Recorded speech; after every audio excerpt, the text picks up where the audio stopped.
Good morning, everybody. The October 29, 2015 Veterans Land Board meeting will come to order. First item on the agenda is approval of the minutes from our last meeting, which was July 30th, 2015. I have read the minutes and I find no changes, so I'll move approval. And I'll second. Motion is made, seconded, and carried unanimously to approve the minutes as written. Next item on the agenda is number 2, as stated.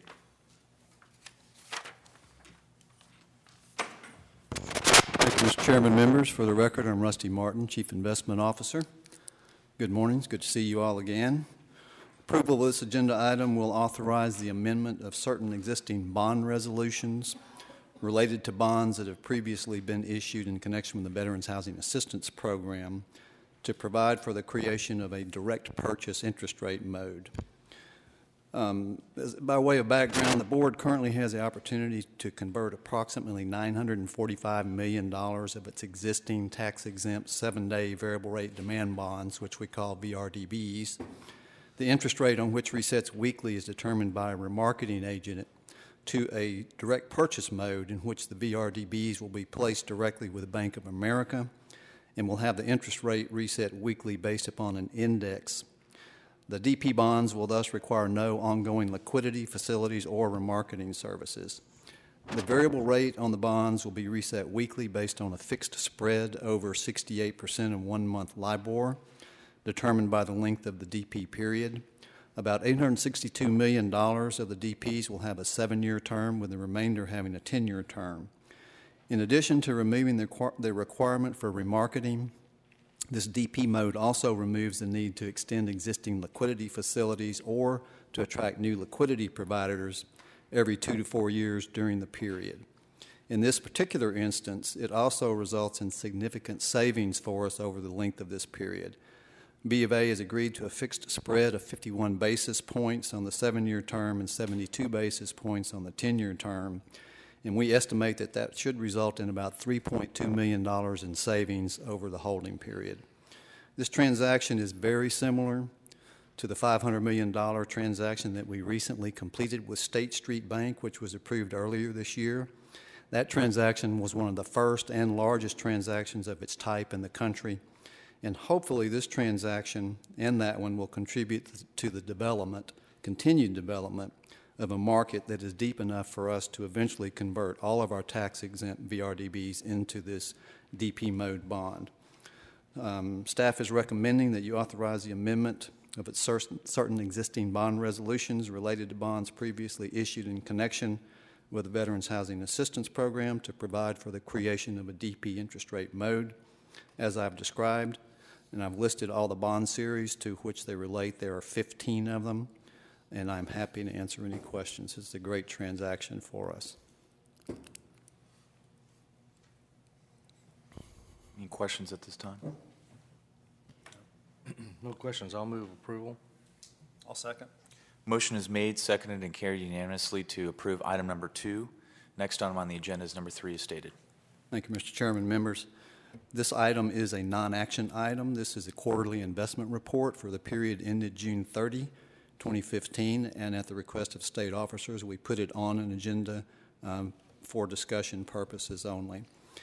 Just briefly to give you a background for the economic conditions during that period, GDP during the second quarter increased at an annual rate of 3.9%, which was significantly higher than the 0.9% or 0.6% in the first quarter. That's primarily reflected through increases in exports, non-residential fixed investment, state and local government spending, and residential fixed investment. The current consensus indicates that average annual GDP growth should run from 3 to 3.25% for all of 2015. Also, during the period, unemployment fell to 5.3% from 5.5%. Fed policy remained unchanged during the quarter, as it has for a very long time. They left the Fed funds rate at 0 to 0.25%. But they did signal that an increase is approaching by stating that it would be appropriate for it to raise Fed funds target range when it sees further improvement in the labor market and is reasonably confident that inflation will move back to its 2% objective. Also, they reiterated they would maintain their current policy of reinvesting principal payments from their holdings in agency mortgage-backed securities. and rolling over maturing Treasury securities at auction. And that policy should also help maintain accommodative financial conditions. As we know, the Fed met earlier this week, and they left rate unchanged again at 0 to 0.25. But this time they signaled very strongly that there probably will be an increase before the end of the year, and I fully expect in December that there will be an increase in Fed funds rate. They also said they would take a balanced approach when they do begin removing policy accommodation, which is not surprising because after having rates this low for this long, they're not going to do anything that's going to cause an interruption in the recovery that's underway. During the quarter, the duration of the portfolio decreased from 4.31 years to 3.99 years. We typically target an average duration of between 3.5 to 4 years, and we expect that will be what the portfolio averages for the rest of the year. If you'll turn to the third page, you'll see the tables that have the comparative information on the performance. Looking at Table 2 in the middle of the page, you'll see the total return for the quarter was a minus 1.03% for the portfolio. That was due to a pretty significant increase in rates during the period, and since the duration of the portfolio is a little longer than the benchmark, it has an outsized effect on the portfolios compared to the benchmark. Looking at the highlighted part of the page, though, you'll see the one-year total return on the portfolio is 2.33% versus 0.63% on the benchmark, so 170 basis points above the benchmark. Again, this is a non-action item, but I'm happy to answer any questions you might have. The Wall Street Journal this morning said that there's a 1 in 3 chance that the Fed's going to raise the rates. What does that do to our mortgage rates? What do you think? Well, so you're asking me what effect long-term rates will have based on what happens on short-term rates. Maybe I should reverse that and ask you what you think is going to happen, because nobody knows what's going to happen. I think the Fed has done a fairly good job of signaling that they're going to increase rates at some point. And so there's been a lot of volatility in rates. I mean, you look at what happened during the second quarter, the curve pretty much went up 50 basis points all along the curve from 5 years out. And that was because that's when the Fed started talking about raising rates. So there's been a lot of volatility in interest rates since then. But really, your guess is as good as mine. When they actually do it, it could spook the markets, and you could see a sharp increase in long-term rates. I don't think if there is one that'll be sustained, though, because inflation is still very, very low. Yeah. And I don't think that the rest of the world is certainly not doing as well as we are, and it's a global economy. So I don't think you're going to see long rates jump substantially higher, and certainly if they do, I don't think they will stay there. But certainly if they start raising rates, it's an indication that at some point they're going to raise them again. It's going to be a long period of time, so I think you will see long rates start to creep up at some point after that happens.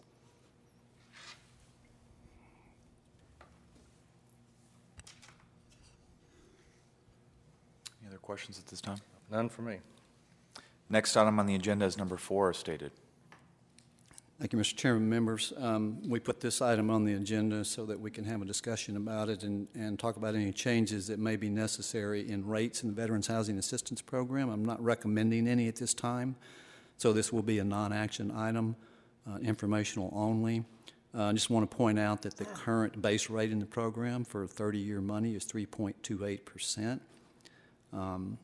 With a qualified Veterans with Disabilities Program discount, you could get 50 basis points off of that, which would knock you down to 2.78% on a 30-year loan, which is an excellent mortgage rate. We do have final numbers on fiscal year 2015 now. We did about $376 million in new loans.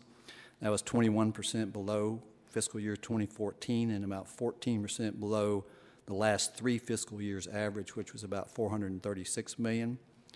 Demand during 2015 averaged about $31 million per month. So far in fiscal year 2016, which was only 1 month, demand has been $106 million per month. Now, that's a very big number.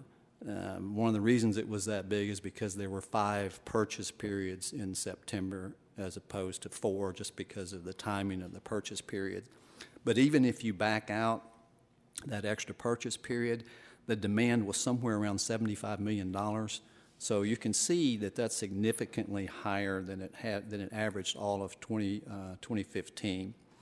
And the reason for that is because, as you remember, in May we made a change in the rate setting mechanism we use that brought it more in line with market rates, and as a result, that significantly increased demand. We've seen rate locks increase pretty significantly, which carries through into new loans.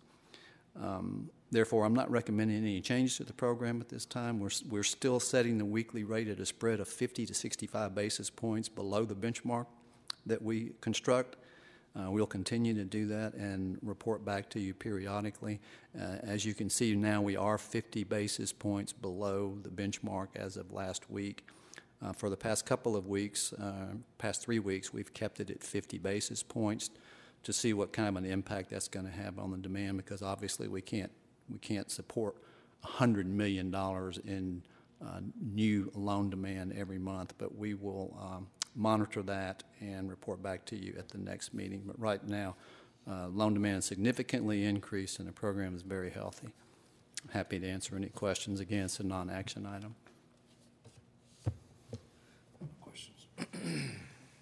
No questions at this time. Thank you. Thank you, Rusty. Next item on the agenda is number 5, as stated. Good morning. Morning. Mr. Chairman, members of the board, for the record, my name is Charlotte Mumford. There are no appeals before the board today. There being no appeals, this will be a non-voting item. Next item on the agenda is number 6, as stated. Number 6, I'm sorry. There were 15 tracks offered during the FLS online bidding period of September the 8th through October the 27th, and we received a total of 108 bids, resulting in 15 high bids. Staff is requesting that the board award all high bids that meet qualifications for the land program. I will be happy to answer any questions you may have. The economy must be getting better because we have fewer and fewer Yes, sir. to deal with. I move approval to accept. Second that. Motion is made, seconded, and carried unanimously to approve item number 6. Next item on the agenda is number 7, as stated. Staff is requesting the board take forfeiture action on the resolutions before you, except accounts where sufficient funds are received to avoid the action. 14 accounts are being presented for forfeiture action today. I will be happy to answer any questions you may have. Question.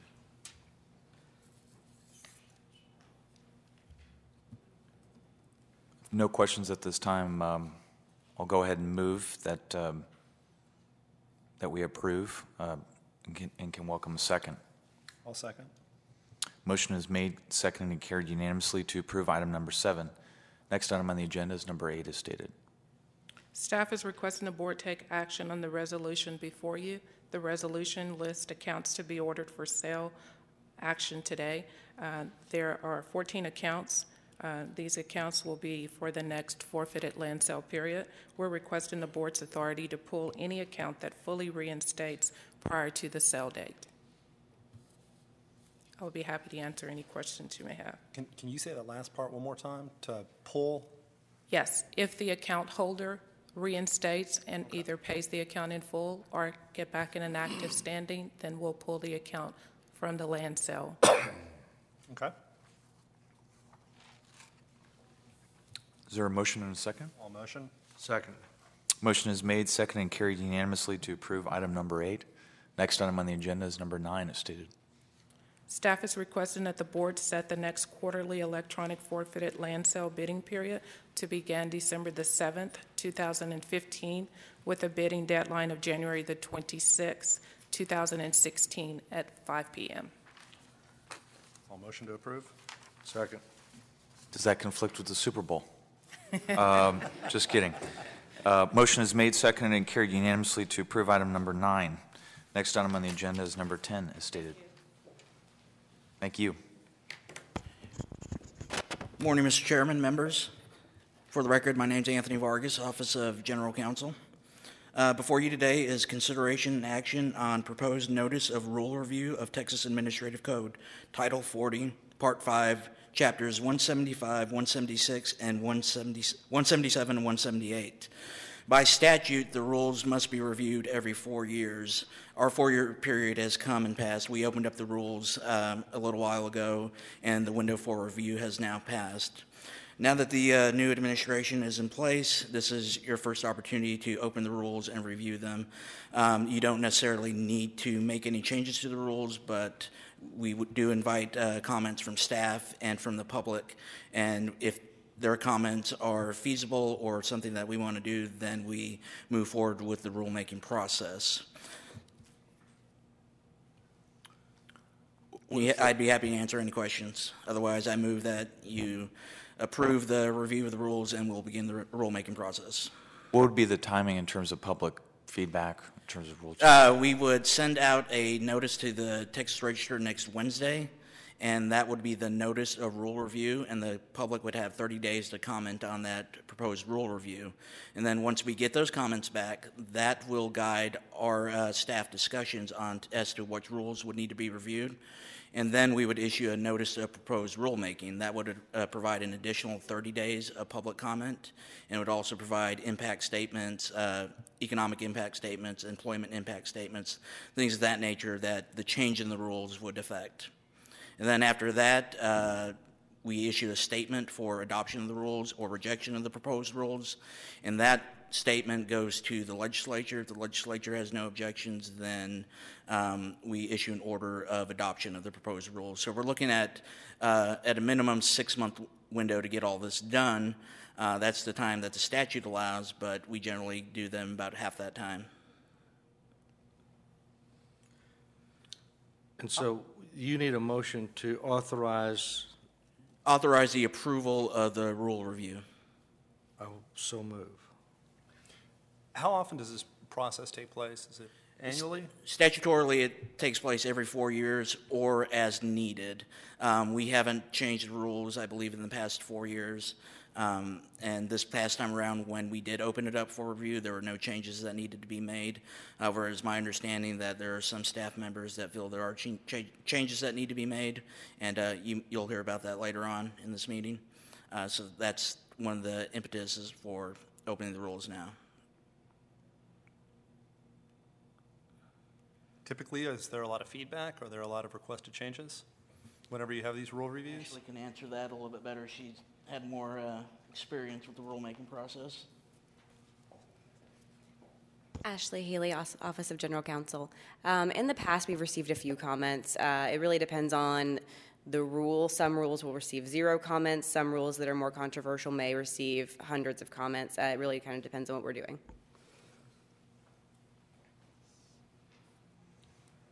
All right, is there a motion? All motion. I did. I'll second. Motion is made, seconded, and carried unanimously to approve item number 10. Next item on the agenda is number 11, as stated. Thank you, Anthony.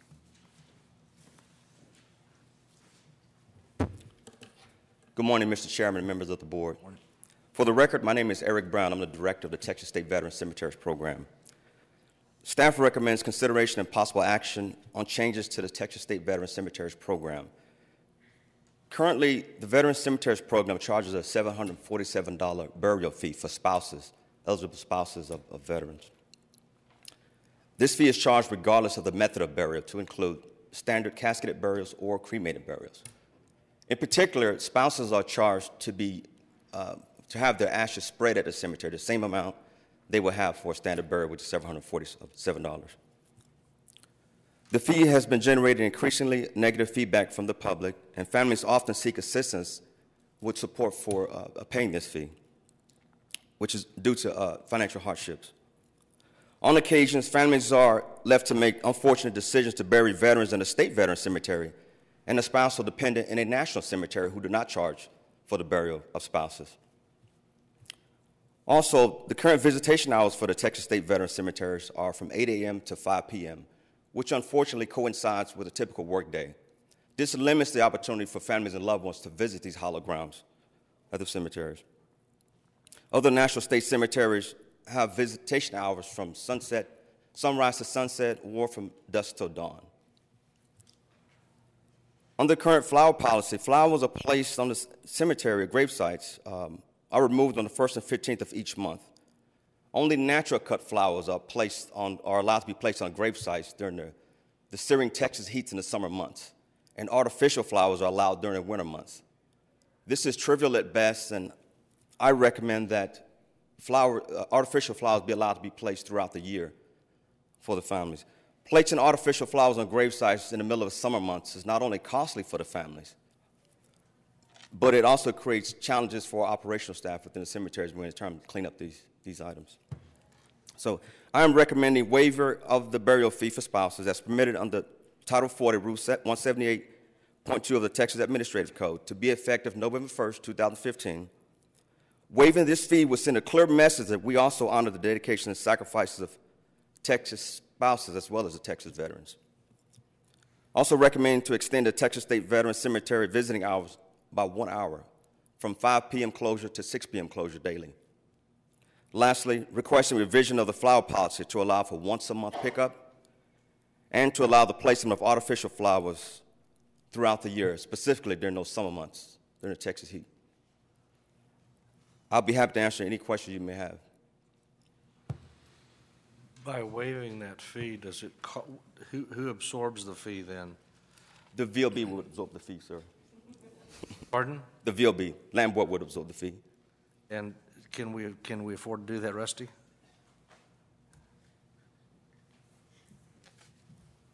I thought you might ask that.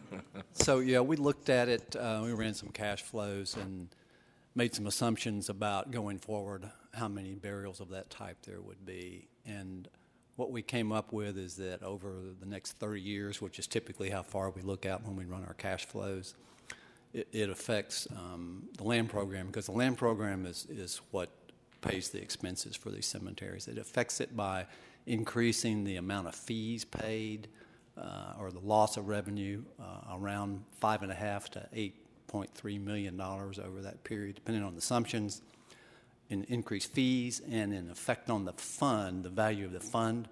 It decreases the value of the fund at the end of 30 years somewhere between $15 and $19 million. So it's not nothing, but it's not significant when you look at the value of the fund at the end of 30 years is projected to be somewhere between $600 and $800 million.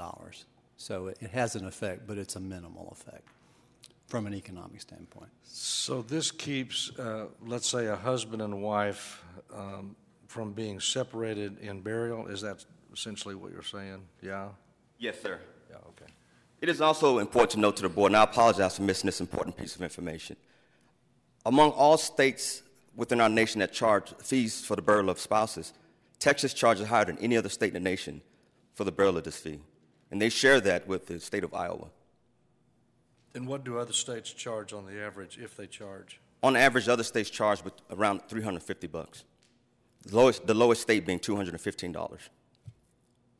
To be clear on the first recommendation, just to make sure that the language is tight, the current policy allows for or asks for a burial fee as it relates to veteran spouses and eligible dependents.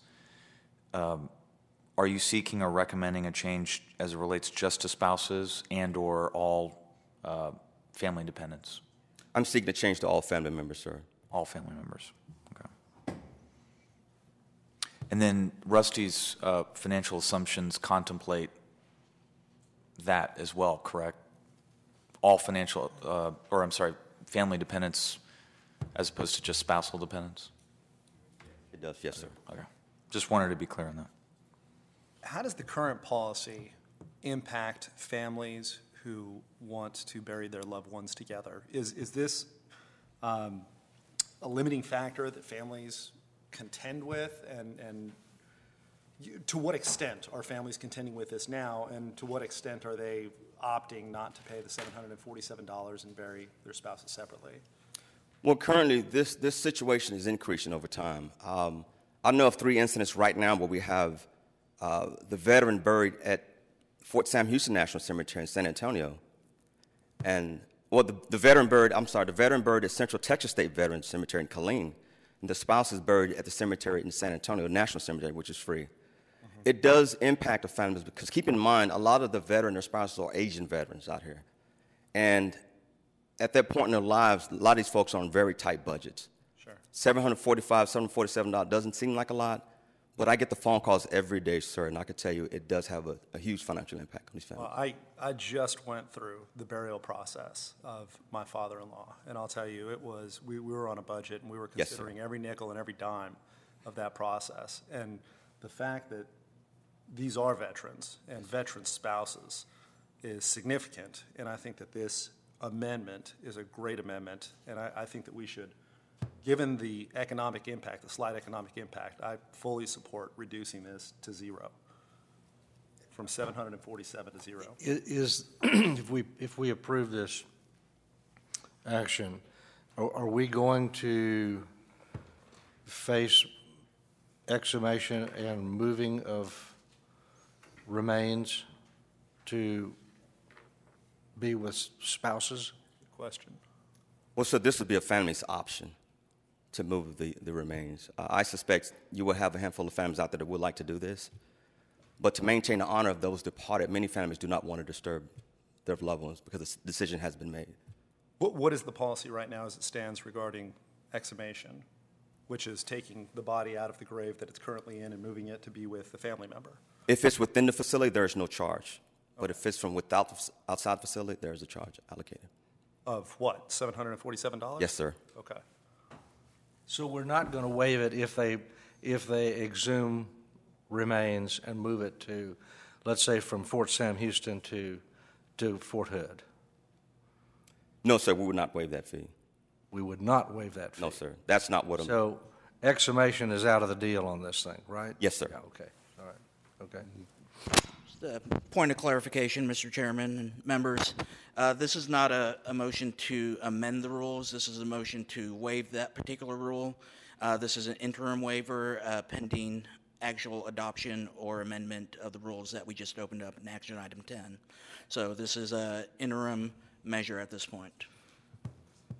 And to clarify procedurally on that matter, again, this will be just a waiver. What will more than likely happen then at that point, as the rulemaking that we have talked about in number 10, this can certainly be an item up for discussion as a permanent solution. This is just to waive in the interim while the rulemaking is being opened up and can be fully addressed and vetted by the public as well. It is also important to note before the board, this is the 10-year anniversary of the cemeteries program. And I think this is a great opportunity for us to move in a direction where we fully support veterans and their spouses. I think it's a great idea if we can afford it. I agree. It sounds like we can. With respect to second recommendation and changing visiting hours, can you just go in a little bit more detail on that in terms of what that'll mean for our existing manpower in our 4 facilities, and would that recommendation also include postponing from 8 to 9, or would we be keeping it from 8 to 6 under the recommendation? So we'll be keeping from 8 to 6. I've consulted with our contract operator. They are able to handle this. Currently, Texas is the only state that closes so early in terms of our cemetery. Hawaii also closes at 6 p.m., I'm sorry. And so our contract operator is able to manage this. There'll be minimal impact. It would just be a matter of adjusting a few schedules from those personnel that operate the cemeteries. How does that affect the budget? What costs are associated with that? There would be minimal costs. I believe it may be an additional $15,000 a year, because what happens is, because cemeteries also open on the weekend, and so the contract operator has agreement with folks in the local community to come and open and close the gates. This would just be an additional hour that they would have to wait to do this. Okay. I'm in favor of that too. Can you go into a little bit more detail on the flower policy? Yes, sir, and I apologize for bringing the flower policy to you, because I know a lot of folks ask them, why bring a flower policy? Well, the flower policy, sir, that's our the greatest source of complaints for the cemeteries program. As you can imagine, flowers are symbolic for the families of the departed, just as headstones are. And we get the calls every day about the flowers. The flower policy is similar to what the national cemeteries do with the flower policy. The national cemetery policy actually is built more or less on northern states, not on the Texas, the southern states with the extreme heat. And I was on the phone with the VA officials last week who also recommended that Texas might want to tweak their policy, because if you place fresh cut flowers on a gravesite in the middle of July, they probably will last 30 minutes, where a family has spent quite a bit of money on it. And so the only time that artificial flowers are allowed on a gravesite are during the dormant months, what's considered dormant months, which starts October 1st to March 1st. What is the source of complaints about flowers? Is it that they're being picked up too frequently, that there's dead flowers out there? There's two sources of complaints. They're being picked up too frequently, but also that, and I quote, "It makes no sense to put fresh cut flowers on graves when they're going to be destroyed within an hour." And I've spent a lot of money on these flowers. Families out there believe it should be reversed. If we're going to have a policy like that, it should be reversed. You should be able to allow fresh cut flowers in the wintertime where they will last longer, and artificial flowers in the summertime. And this would allow families to put artificial flowers in the summertime? Yes, sir, but it will be strictly controlled, because we would not let this get out of control. There will be detailed rules and regulations on the type of artificial flowers be placed on these graves. So we'll make sure we maintain the honor and prestige of these cemeteries and the aesthetics of the actual facilities out there. All right. I'll move for adoption of all three of these items. Second. Motion is made, seconded, and carried unanimously to approve item number 11. Thank you. Thank you, Eric. members of the board. Thank you, Chairman. Absolutely. Thank you. Next item on the agenda is number 12, as stated.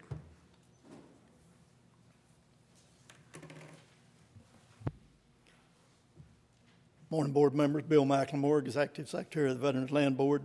There are no action items on these staff reports, but we did want you to at least get a report that showed you what was the cumulative both marketing and loan production activity for the entire fiscal year 15, and to give you some pretty good news about the first month's report of September in FY16, particularly as it relates to housing. The largest housing loan increase we've seen since about a decade now. That's pretty indicative, though, of a changing housing market. Although there were 5 different periods versus 4 periods, which are normally in the month, as Rusty explained, 419 houses sold at a tune of $106 million went a long ways toward producing a lot of good housing loans in Texas. One other thing we wanted to bring to your attention was you had taken an action on a loan that was in arrears, that was getting ready to be defaulted and was going to be sold during your last board meeting. They had submitted an appeal to the board at the last minute. You considered their appeal, asked that we give them an opportunity to do that. We're glad to report that the payments were made as promised and that the account is current and has been reinstated. Great. So good work on your part, gentlemen. Great. Any other questions? At this time. Sir. That being a non-action item and there being no further business before the board, the meeting is adjourned. Thank you very much, everybody.